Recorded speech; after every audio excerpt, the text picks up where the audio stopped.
পরবর্তী স্লাইডে এখানে কি মেনশন করা আছে?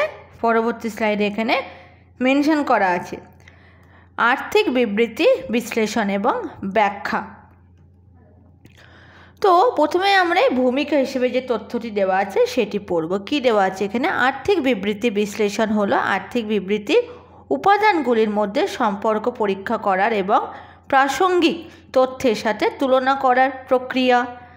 আর্থিক বিবৃতি বিশ্লেষণের লক্ষ্য হলো অতীত কর্মক্ষমতা এবং বর্তমান আর্থিক অবস্থানের মূল্যায়ন করা এবং একটি কোম্পানির ভবিষ্যৎ কর্মক্ষমতা সম্পর্কে ভবিষ্যৎবাণী করা। যে বিনিয়োগকারীরা স্টক ক্রয় করেন তারা প্রাথমিকভাবে একটি কোম্পানির লাভজনকতা এবং লভ্যাংশ গ্রহণ এবং অথবা তাদের স্টক হোল্ডিং এর বাজার মূল্য বৃদ্ধির মাধ্যমে তাদের বিনিয়োগে একটি রিটার্ন উপার্জনের সম্ভাবনা সম্পর্কে আগ্রহী। তো এই নির্দিষ্ট তথ্যটি পড়ে আমরা কি বুঝতে পারলাম এবং আমরা কি জানতে পারলাম? আর্থিক বিবৃতি বিশ্লেষণ এবং ব্যাখ্যা হিসেবে বলতে পারি যে আর্থিক বিবৃতি বিশ্লেষণ ও ব্যাখ্যা করার মাধ্যমে একটি প্রতিষ্ঠানের আর্থিক স্বাস্থ্যের বিস্তারিত চিত্র পাওয়া যায়। এটি প্রধানত তিনটি মূল আর্থিক বিবৃতি অন্তর্ভুক্ত করে, মানে ব্যালেন্স শিট, তারপর ইনকাম স্টেটমেন্ট এবং ক্যাশ ফ্লো স্টেটমেন্ট।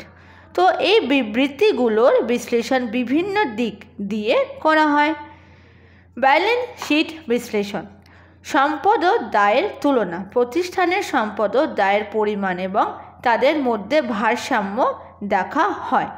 উচ্চ দায়ের পরিমাণ বিশ্লেষণ করলে প্রতিষ্ঠানের ঋণ ভার ও ঝুঁকি বেড়ে যেতে পারে। সম্পদ সরবরাহের সমতা হিসেবে বলতে পারি বর্তমান সম্পদের সঙ্গে বর্তমান দায়ের তুলনা করা হয়, যা প্রতিষ্ঠানের স্বল্প মেয়াদী আর্থিক স্থিতি পরিমাপ করে। তারপর শেয়ারের মালিকানার পরিমাণ, এটি প্রতিষ্ঠানের মূলধন, আয় ও মুনাফার স্বাস্থ্যের চিত্র দেয়। তারপর আয় বিবৃতি বিশ্লেষণ: মুনাফার পরিমাণ মানে প্রতিষ্ঠানের মোট আয় ব্যয় এবং নেট মুনাফা বিশ্লেষণ করা হয়। এর মাধ্যমে প্রতিষ্ঠান কতটা লাভজনক তা বোঝা যায়। মার্জিন বিশ্লেষণ: গ্রস মার্জিন মোট আয় থেকে সরাসরি ব্যয় বাদ দেওয়ার পর ও অপারেটিং মার্জিন মানে মোট আয় থেকে অপারেটিং ব্যয় বাদ দেওয়ার পর বিশ্লেষণ করা হয়। এটি কার্যক্রমের কার্যকারিতা এবং মুনাফার ক্ষমতাকে বোঝায়।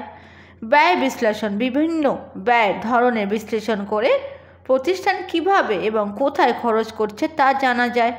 নগদ প্রবাহ বিবৃতি বিশ্লেষণ: নগদ প্রবাহের উৎস। প্রতিষ্ঠানের নগদ প্রবাহের প্রধান উৎসগুলো যেমন অপারেটিং, বিনিয়োগ ও আর্থিক কার্যক্রম বিশ্লেষণ করা হয়। নগদ প্রবাহের পর্যাপ্ততা: অপারেটিং কার্যক্রম থেকে নগদ প্রবাহ এবং ঋণ পরিশোধের জন্য পর্যাপ্ত নগদ রয়েছে কিনা তা দেখা হয়। এটি প্রতিষ্ঠানের নগদ প্রবাহের স্বাস্থ্য পরিমাপ করে। বিনিয়োগ কার্যক্রম: কিভাবে প্রতিষ্ঠান তার সম্পদ বিনিয়োগ করছে এবং সেগুলি থেকে কেমন লাভ হচ্ছে তা বিশ্লেষণ করা হয়।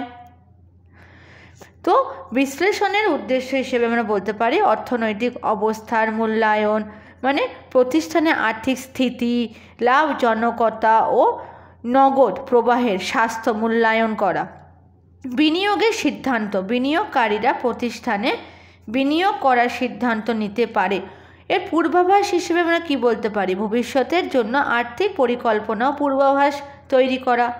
তো এই বিশ্লেষণের মাধ্যমে প্রতিষ্ঠানের শক্তি, দুর্বলতা, সুযোগ ও যে স্ট্রেংথ, উইকনেসেস, অপরচুনিটি, থ্রেট, এই যে অ্যানালাইসিসটি আছে মানে SWOT বিশ্লেষণ, এটি থেকেও চিহ্নিত করা যায় এবং সঠিক ব্যবসায়িক সিদ্ধান্ত গ্রহণে সহায়তা পাওয়াও যায়। তো এই যে নির্দিষ্ট তথ্যটি এখানে দেওয়া রয়েছে সেটি পরে আমরা এটা জানতে পারলাম। এরপরে আমরা জানব তহবিল প্রবাহ বিবৃতি তৈরির পদক্ষেপ। তো তার জন্য আমরা যাব এর পরবর্তী স্লাইডে মেনশন করা আছে তহবিল প্রবাহ বিবৃতি তৈরির পদক্ষেপ। প্রথমে আমরা নির্দিষ্ট স্লাইডের তথ্যটি পড়ব। এখানে কি মেনশন করা আছে? প্রথম এবং সর্বাগ্রে পদক্ষেপ হলো কার্যকরী মূলধনের পরিবর্তনের বিবৃতি প্রস্তুত করা, অর্থাৎ কার্যকারী মূলধনের পরিমাণে পরিবর্তন শনাক্ত করার মাধ্যমে তহবিলের প্রবাহ তহবিলের গতি শনাক্ত করা। দ্বিতীয় ধাপ হলো নন কারেন্ট অ্যাকাউন্ট আইটেম তৈরি করা।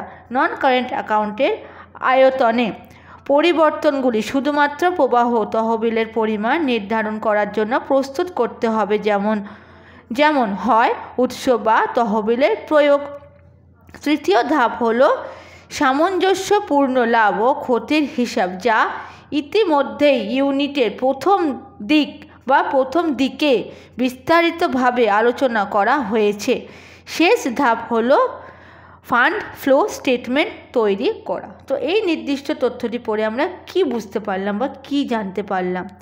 তহবিল প্রবাহ বিবৃতি মানে ক্যাশ ফ্লো স্টেটমেন্ট তৈরির জন্য কিছু পদক্ষেপ আমরা অনুসরণ করব, মানে তথ্য সংগ্রহ, এই পদক্ষেপটি আমরা অনুসরণ করব। তার জন্য এখানে কি টার্ম ইনক্লুড থাকবে? ব্যালেন্স শিট, প্রাথমিক ও চূড়ান্ত ব্যালেন্স শিট সংগ্রহ করতে হবে। আয় বিবৃতি সংগ্রহ করতে হবে, যা প্রতিষ্ঠানটির আয় ও ব্যয় তথ্য প্রদান করবে। নগদ প্রবাহ সম্পর্কিত কোনো অতিরিক্ত নথি বা রেকর্ড থাকলে তা সংগ্রহ করতে হবে। তহবিল প্রবাহ বিবৃতির কাঠামো নির্ধারণ করা, মানে তহবিল প্রবাহ বিবৃতি সাধারণত কিছু বিভাগে বিভক্ত করা হয়, মানে operating activities, investing activities, financing activities. তারপরে অপারেটিং কার্যক্রমের জন্য নগদ প্রবাহ গণনা করা, মানে নেট আয় বিবৃতি থেকে নেট আয় সংগ্রহ করতে হবে। এরপর অপারেটিং কার্যক্রমের পরিবর্তন, যেখানে নেট আয় থেকে অবচয়, মুনাফা ও ক্ষতির পরিবর্তন এবং বিভিন্ন কার্যকরী কার্যক্রমের পরিবর্তন, যেমন গ্রাহক এবং সরবরাহকারী অ্যাকাউন্টের পরিবর্তন বিবেচনা করতে হবে। মিথস্ক্রিয়া, এই সমস্ত পরিবর্তন এবং অগ্রিম বা বাকির পরিমাণ যোগ করে অপারেটিং কার্যক্রম থেকে নগদ প্রবাহ নির্ধারণ করতে হবে। বিনিয়োগ কার্যক্রমের জন্য নগদ প্রবাহ গণনা, মানে সম্পদ ক্রয় বিক্রি, দীর্ঘমেয়াদী সম্পদ যেমন যন্ত্রপাতি, ভবন, জমি ক্রয় ও বিক্রির নগদ প্রবাহ চিহ্নিত করতে হবে। বিনিয়োগ হিসেবে বলতে পারি অন্য প্রতিষ্ঠানের বিনিয়োগ বা দীর্ঘমেয়াদী ঋণ প্রদান বা গ্রহণের নগদ প্রবাহ অন্তর্ভুক্ত করতে হবে বা অন্তর্ভুক্ত করা। আর্থিক কার্যক্রমের জন্য নগদ প্রবাহ গণনা, মানে ঋণ গ্রহণ ও পরিশোধ, মানে ঋণ গ্রহণ বা পরিশোধের নগদ প্রবাহ নির্ধারণ করতে হবে। শেয়ার ইস্যু ও ক্রয়, মানে শেয়ার ইস্যু করা বা শেয়ার ক্রয়ের নগদ প্রবাহ অন্তর্ভুক্ত করতে হবে। নগদ পরিবর্তনের হিসাব, মানে নগদ উদ্বৃত্ত, প্রথমে নগদ উদ্বৃত্ত নির্ধারণ করতে হবে। তিনটি কার্যক্রমের পরিমাণ হিসেবে অপারেটিং, বিনিয়োগ এবং আর্থিক কার্যক্রমের নগদ প্রবাহ যোগ করে চূড়ান্ত নগদ পরিমাণ নির্ধারিত করতে হবে। চূড়ান্ত নগদ, প্রথম নগদ উদ্বৃত্ত যোগ করে চূড়ান্ত নগদ নির্ধারণ করতে হবে। বিবৃতির প্রস্তুতি হিসেবে বলতে পারি অপারেটিং কার্যক্রম, সেই সমস্ত নগদ প্রবাহ অপারেটিং কার্যক্রম থেকে প্রাপ্তি, ব্যয় এবং অন্যান্য পরিবর্তন প্রদর্শন করতে হবে। এরপরে বিনিয়োগ কার্যক্রম, ক্রয় ও বিক্রয় বিবরণ এবং বিনিয়োগ সম্পর্কিত নগদ প্রবাহ অন্তর্ভুক্ত করতে হবে। আর্থিক কার্যক্রম হিসেবে ঋণ ও শেয়ার ইস্যুর পরিবর্তন সহ নগদ প্রবাহ প্রদর্শন করতে হবে। পর্যালোচনা ও অনুমোদন, মানে বিবৃতির পর্যালোচনা, সব তথ্য সঠিক বা পূর্ণাঙ্গ কিনা তা নিশ্চিত করতে হবে। অনুমোদন হিসেবে বলতে পারি তহবিল প্রবাহ বিবৃতিটি অনুমোদনের জন্য উপস্থাপনাও করতে হবে। তো এই যে পদক্ষেপগুলি নিয়ে আমরা এখন আলোচনা করলাম, তার মাধ্যমে একটি সঠিক ও পূর্ণাঙ্গ তহবিল প্রবাহ বিবৃতি প্রস্তুত করা যেতে পারে, যা প্রতিষ্ঠানের নগদ প্রবাহের পরিপূর্ণ চিত্র প্রদান করতে সাহায্য করবে। তো এই নির্দিষ্ট তথ্যটি পড়ে এটাই আমরা জানতে পারলাম। এরপরে আমরা যাব এর পরবর্তী স্লাইডে।